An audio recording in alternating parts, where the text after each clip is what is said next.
da жүрүp алдым, аттанып алыс кетерде. Аттың айнеге таландым, жан уруп жашың имерим, жазыгым жок деп жалындым.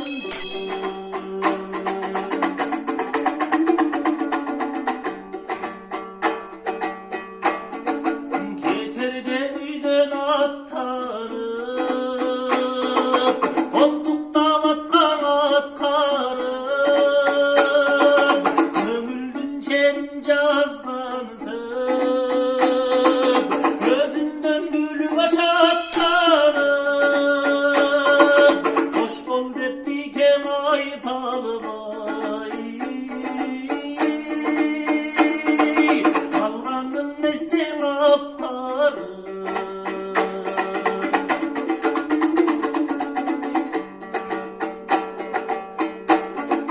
Gözlerim kışkan yüzümdey, kömürden dayılam üzülbey, kaytalap karay bergenin, katılgan sırdı düşünbey, sezindin dalay uçkunu,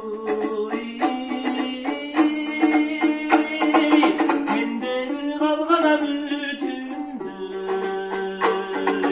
sezindin dalay uçkunu,